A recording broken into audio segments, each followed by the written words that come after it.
Friends, welcome back to our channel. 5ാം ക്ലാസ്സിലെ വാർഷിക മൂല്യനിർണ്ണയം 2023-24 അഥവാ ഇന്ന് നടന്ന അടിസ്ഥാന പാഠാവലിയുടെ ക്വസ്റ്റ്യൻ പേപ്പറും അവയുടെ ആൻസർ ക്യൂമാണ് നമ്മൾ നോക്കാൻ പോകുന്നത്. അപ്പോൾ എല്ലാ കൂട്ടുകാർക്കും എക്സാം വളരെ എളുപ്പമായിട്ടുണ്ടാകുമെന്ന് വിചാരിക്കുന്നു. എന്തായാലും നമുക്ക് ഓരോ ക്വസ്റ്റ്യൻസും അവയുടെ ആൻസേഴ്സും നമുക്കൊന്ന് നോക്കാം. ഒന്നാമത്തേത് വായിക്കാം എഴുതാം എന്ന പ്രവർത്തനമാണ്. അഴകനും പൂവാലിയും എന്ന ഒരു കഥ കാരൂർ നീലകണ്ഠൻ പിള്ളയുടെ ഒരു കഥയാണ് ഇവിടെ തന്നിട്ടുള്ളത്. അപ്പോൾ ഇതുമായി ബന്ധപ്പെട്ട ചോദ്യങ്ങളുടെ ഉത്തരമാണ് നമ്മൾ നോക്കാൻ പോകുന്നത്. ഒന്നാമത്തെ ചോദ്യം, അഴകന് ചോറും കറിയും ലഭിച്ചുകൊണ്ടിരുന്നത് സ്വന്തം വീട്ടിൽ നിന്നും, ഓരോ വീട്ടിൽ നിന്നും, ഹോട്ടലിൽ നിന്നും. എവിടെ നിന്നാണ്? ഓരോ വീട്ടിൽ നിന്നും എന്നതാണ് ശരിയായ ഉത്തരം.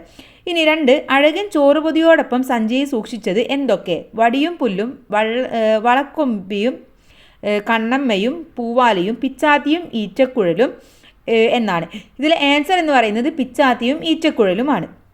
ഇനി നാടിമറ്റം എന്നാണ്, എന്നാൽ പുഴയാണ്, കുന്നാണ്, മൈതാനമാണ്. എന്താണ് നാടിമറ്റം എന്ന് പറഞ്ഞാൽ? മൈതാനമാണ്.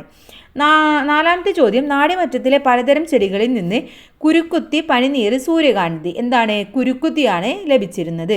അഴകൻ്റെ ജോലി എന്താണ്? പശുക്കളെ മേയ്ക്കുക, കൃഷി ചെയ്യുക, പുല്ലരിയുക. പശുക്കളെ മേയ്ക്കുകയായിരുന്നു. അപ്പോൾ 5 ചോദ്യം അവിടെ ഉത്തരവും നമ്മൾ നോക്കി. 2ാമത്തെ പ്രവർത്തനം ഉപന്യാസമാണ്. സുഗതകുമാരിയുടെ കുറച്ച് വരികൾ തന്നിട്ടുണ്ട്. സുഗതകുമാരിയുടെ കവിത വായിച്ചില്ലേ? എങ്ങ് പോയി എന്ന പി കുഞ്ഞിരാമൻ നായരുടെ കവിതയിൽ പ്രകൃതി മനുഷ്യനോട് കാണിക്കുന്ന സ്നേഹത്തെക്കുറിച്ച് വിശദമാക്കുന്നുണ്ട്. പ്രകൃതി മനുഷ്യന് നൽകുന്ന സൗഭാഗ്യങ്ങളെക്കുറിച്ച് ഒരു ഉപന്യാസം തയ്യാറാക്കാനാണ് പറഞ്ഞിട്ടുള്ളത്. അപ്പോൾ നമ്മൾ ഇന്നലെ ഇമ്പോർട്ടൻ്റ് ആയിട്ടുള്ള ക്വസ്റ്റ്യൻസ് പറഞ്ഞിട്ടുണ്ടായിരുന്നു. പ്രകൃതിയും മനുഷ്യനും തമ്മിലുള്ള സ്നേഹത്തെക്കുറിച്ചിട്ട് ഒരു ഉപന്യാസമോ വിശകലന കുറിപ്പോ വരാൻ ചാൻസ് ഉണ്ട് എന്ന് പറഞ്ഞിട്ടുണ്ടായിരുന്നു. അപ്പോൾ അതേ ചോദ്യം തന്നെയാണ് ഇവിടെ വന്നിട്ടുള്ളത്.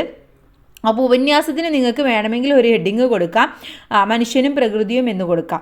എന്നിട്ട് ഇപ്പം മനുഷ്യനും പ്രകൃതിയും എന്ന വിഷയത്തിൽ പ്രകൃതി സ്നേഹം നമുക്ക് പറയാം, പരിപാലനം എങ്ങനെയാണെന്ന് പറയാം. പ്രകൃതി നമുക്ക് തരുന്ന ഒരുപാട് കാര്യങ്ങളുണ്ട്, അവയെക്കുറിച്ചിട്ട് നിങ്ങൾക്ക് പരാമർശിക്കാം. അതുപോലെ തന്നെ ഇന്ന് സാമൂഹികമായിട്ടുള്ള പ്രകൃതിയുടെ അവസ്ഥ എന്താണ്, അല്ലെങ്കിൽ പ്രസക്തി എന്താണ്, അതിനെ നമ്മൾ എത്രത്തോളം നമ്മൾ പ്രകൃതിയെ എത്രത്തോളമാണ് സ്നേഹിക്കേണ്ടത്, എത്രത്തോളം നമ്മൾ ഇതിനെ പരിചരിക്കണം എന്നൊക്കെ നമുക്ക് എഴുതാം. ഓക്കെ, ഇപ്പോൾ ഇന്ന് പ്രകൃതിയുടെ അവസ്ഥ എന്ന് പറഞ്ഞാൽ നമുക്കറിയാം, പ്രകൃതിയിൽ നിന്ന് കുന്നുകളും മലകളും എല്ലാം ഇടിച്ചു നികത്തുന്നതും പാടങ്ങൾ നികത്തുന്നതും എല്ലാം ഇന്ന് സർവ്വസാധാരണയാണ്. അപ്പോൾ ആ ഒരു കവിതയിൽ പറയുന്നുണ്ട്, മനുഷ്യൻ്റെ പല്ല് പോയി കഴിഞ്ഞാൽ മനുഷ്യന് സൗന്ദര്യം ഉണ്ടാവുക, അതേപോലെ തന്നെയാണ് കുന്നുകളും മലകളും പോയി കഴിഞ്ഞാലും പ്രകൃതിക്ക് സൗന്ദര്യം ഉണ്ടാവില്ല. അപ്പോൾ ആ ഒരു സൗന്ദര്യത്തെയാണ് നമ്മൾ ഇല്ലാതാക്കുന്നത്. അത് മാത്രമല്ല, അത് ഒരുപാട് ആവാസ വ്യവസ്ഥയ്ക്ക് കാരണമാവുകയും അതുപോലെ തന്നെ ഇപ്പോൾ ഇന്നത്തെ കാലത്തുള്ള മലയിടിച്ചിലും വെള്ളപ്പൊക്കവും എല്ലാം ഉണ്ടാവാനുള്ള പ്രധാന കാരണം എന്ന് പറയുന്നത് ഈ മലകളും കുന്നുകളും ഇടിച്ച് നിരത്തുന്നത് കൊണ്ട് തന്നെയാണ്.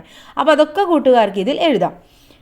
ഇനി പ്രവർത്തനം 3 അനുഭവക്കുറിപ്പാണ്. MTയുടെ വിഷുവിനെ കുറിച്ചുള്ള ഓർമ്മകൾ നമ്മൾ പഠിച്ചിട്ടുണ്ട്. നമ്മളും പല ആഘോഷങ്ങളിലും പങ്കെടുത്തിട്ടുണ്ടല്ലോ. ഏതെങ്കിലും ഒരു ആഘോഷത്തിൻ്റെ അനുഭവക്കുറിപ്പ് എഴുതാൻ പറഞ്ഞിട്ടുണ്ട്. അപ്പോൾ നമ്മൾ ഇന്നലെ പറഞ്ഞിട്ടുണ്ടായിരുന്നു, ഇതുപോലെ ക്വസ്റ്റ്യൻ വരുമ്പോൾ നിങ്ങൾക്ക് നിങ്ങളുടെ പിറന്നാളിനെ കുറിച്ചിട്ടോ അല്ലെങ്കിൽ ഉത്സവത്തിനെ കുറിച്ചിട്ടോ എന്തെങ്കിലും ഒരു അനുഭവക്കുറിപ്പ് നിങ്ങൾക്ക് എഴുതാവുന്നതാണ്. അപ്പോൾ അത്തരത്തിലാവും നിങ്ങൾ എഴുതിയിട്ടുണ്ടാവുക എന്ന് വിചാരിക്കുന്നു. അപ്പോൾ ആഘോഷമാണെങ്കിൽ അതിൻ്റെ ഓർമ്മകൾ, അതിൻ്റെ വികാരങ്ങൾ, ഓരോ സംഭവങ്ങളായിട്ട് എഴുതുക. പിന്നെ നല്ല ഭാഷാ ശൈലിയും പ്രയോഗങ്ങളും ഉണ്ടായിരിക്കുക എന്നിവയൊക്കെ നിങ്ങൾ ശ്രദ്ധിക്കേണ്ടതാണ്. ഇനി ഇതിലെ ബി ചോദ്യം, വിഷുക്കാലത്തെ പ്രധാന ആഘോഷം എന്ത്? പടക്കം പൊട്ടിക്കുക, പൂക്കളം ഒരുക്കുക, പാട്ട് പാടുക. ഏതാണ്? പടക്കം പൊട്ടിക്കുകയാണ്. ഇനി 4ാമത്തെ ചോദ്യം പോസ്റ്ററാണ്. പ്രകൃതിയും മനുഷ്യനും തമ്മിലുള്ള ഈ അടുപ്പം ഭൂമിയുടെ നിലനിൽപ്പിന് അനിവാര്യമാണ്. എന്നാൽ പ്രകൃതി ചൂഷണത്തിൻ്റെ ഭാഗമായി വെള്ളപ്പൊക്കം, കാലാവസ്ഥാ വ്യതിയാനം, ജലദൗർലഭ്യം എന്നിങ്ങനെ വിവിധ പ്രശ്നങ്ങൾ നമുക്ക് അനുഭവിക്കുന്നുണ്ട്. പ്രകൃതി സംരക്ഷണത്തിൻ്റെ പ്രാധാന്യത്തെക്കുറിച്ച് പരിസ്ഥിതി ദിനത്തിൽ സ്കൂളിൽ പ്രദർശിപ്പിക്കുന്ന ഒരു പോസ്റ്ററാണ് തയ്യാറാക്കേണ്ടത്. അപ്പോൾ പോസ്റ്റർ തയ്യാറാക്കുമ്പോൾ ഒരു ബോക്സ് വരച്ച് അതിൻ്റെ ഉള്ളിലായിരിക്കണം നിങ്ങൾ എഴുതേണ്ടതും വരയ്ക്കേണ്ടതും. ഇതുമായി ബന്ധപ്പെട്ട ഒരു ചിത്രം നിങ്ങൾക്ക് വരക്കാം. അപ്പോൾ ഇവിടെ പ്രകൃതി സംരക്ഷണമാണ്. അപ്പോൾ മരത്തിൻ്റെയോ കുന്നിൻ്റെയോ എല്ലാം ചിത്രം വരച്ചിട്ട് എന്താണ്, പ്രകൃതി നമ്മുടെ അമ്മയാണ്, അതിനെ സംരക്ഷിക്കണം എന്നോ, അല്ലെങ്കിൽ പ്രകൃതി നമ്മൾക്ക് വരദാനമാണ്, അതിനെ ഒരിക്കലും ഇല്ലാതെയാക്കരുത് എന്നോ പറഞ്ഞ് നിങ്ങൾക്ക് എന്തെങ്കിലും 1 2 ഒരു വരിയിൽ എഴുതാവുന്നതാണ്. ഇനി 5ാമത്തേത് ജീവചരിത്ര കുറിപ്പാണ്. താഴെ പറഞ്ഞിരിക്കുന്ന സൂചകങ്ങളും നിങ്ങൾക്കറിയാവുന്ന കാര്യങ്ങളും ചേർത്ത് പി കുഞ്ഞിരാമൻ നായരുടെ ജീവചരിത്ര കുറിപ്പാണ് തയ്യാറാക്കേണ്ടത്. നമ്മൾ ഇന്നലത്തെ ഇമ്പോർട്ടൻ്റ് ആയിട്ടുള്ള ക്വസ്റ്റ്യൻസിൽ പറഞ്ഞിട്ടുണ്ടായിരുന്നു, പി കുഞ്ഞിരാമൻ നായരുടെയും അതുപോലെ തന്നെ MT വാസുദേവൻ നായരുടെയും ഇവിടെ ആരുടെയെങ്കിലും ഒരാളുടെ ജീവചരിത്രം വരുമെന്ന്. അപ്പോൾ ഈ ക്വസ്റ്റ്യൻ പേപ്പർ അതേ സെയിം തന്നെയാണ് വന്നിട്ടുള്ളത്. ഇവിടെ ഒരുപാട് കാര്യങ്ങൾ കൊടുത്തിട്ടുണ്ട്, അതെല്ലാം നിങ്ങളൊന്ന് പാരഗ്രാഫാക്കി എഴുതിയാൽ മാത്രം മതി. അദ്ദേഹത്തിൻ്റെ നാടകം, ആത്മകഥകൾ, കളിയച്ചൻ എന്ന കൃതി സിനിമയാക്കിയിട്ടുണ്ട്, ജനനം കൊടുത്തിട്ടുണ്ട്, മരണം കൊടുത്തിട്ടുണ്ട്. അതുപോലെ തന്നെ ഇവൻ മേഘരൂപൻ പിയെ കുറിച്ചുള്ള സിനിമ, ഭക്തകവി ബിരുദം, കേന്ദ്ര കേരള സാഹിത്യ അക്കാദമി അവാർഡ്, സൗന്ദര്യപൂജ, കളിയച്ചൻ, താമരത്തോണി, സൗന്ദര്യ ദേവത, ഇതൊക്കെ അദ്ദേഹത്തിൻ്റെ പുസ്തകത്തിൻ്റെ പേരാണ്. പ്രകൃതി സൗന്ദര്യത്തെ ആവിഷ്കരിച്ചു. അപ്പോൾ ഇതെല്ലാം ചേർത്തുകൊണ്ട് പി കുഞ്ഞിരാമൻ നായർ എന്ന ഹെഡിങ് കൊടുത്ത് അതിലൂടെ എഴുതിയാൽ മാത്രം മതി. ഇനി അടുത്ത ചോദ്യം വിശകലന കുറിപ്പാണ്. ശ്രീനാരായണ ഗുരുവിൻ്റെ വചനങ്ങളെ നിങ്ങൾക്ക് പരിചയമില്ല. ചുവടെ ചേർത്തിരിക്കുന്നത് ശ്രദ്ധിക്കൂ. മതം ഏതായാലും മനുഷ്യൻ നന്നായാൽ മതി. ഒരു ജാതി, ഒരു മതം, ഒരു ദൈവം മനുഷ്യന്. ശ്രീനാരായണ ഗുരു വചനങ്ങളെ മഴവില്ല് വരക്കുന്നവർ എന്ന പാഠഭാഗത്തെ ആശയവുമായി ബന്ധപ്പെട്ട് ഒരു വിശകലന കുറിപ്പാണ് തയ്യാറാക്കേണ്ടത്. അപ്പോൾ ശ്രീനാരായണ ഗുരു എന്ന് പറയുന്നത് നമ്മുടെ കേരളത്തിൻ്റെ നവോത്ഥാന നായകനാണെന്ന് നമുക്കറിയാം. അപ്പോൾ അത് പറയാം. അദ്ദേഹത്തിൻ്റെ പ്രധാനപ്പെട്ട ആശയങ്ങൾ എന്ന് പറയുന്നത് ഇതൊക്കെയാണ്. എന്താണ്? മതം ഏതായാലും മനുഷ്യൻ നന്നായാൽ മതി.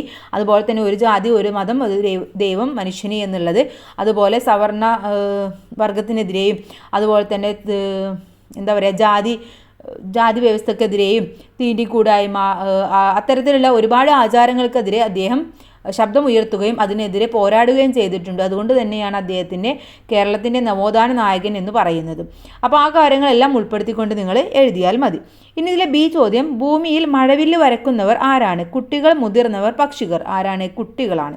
അപ്പോൾ ഇത്രയുമാണ് ഈ ക്വസ്റ്റ്യൻ പേപ്പർ. വളരെ സിമ്പിളായിരുന്നു. നമ്മൾ ഇന്നലെ പറഞ്ഞ കാര്യങ്ങളെല്ലാം വന്നിട്ടുണ്ട്. അപ്പോൾ എല്ലാ കൂട്ടുകാർക്കും നല്ല മാർക്ക് തന്നെ സ്കോർ ചെയ്യാൻ കഴിഞ്ഞിട്ടുണ്ടാകുമെന്ന് വിചാരിക്കുന്നു. Thanks for watching.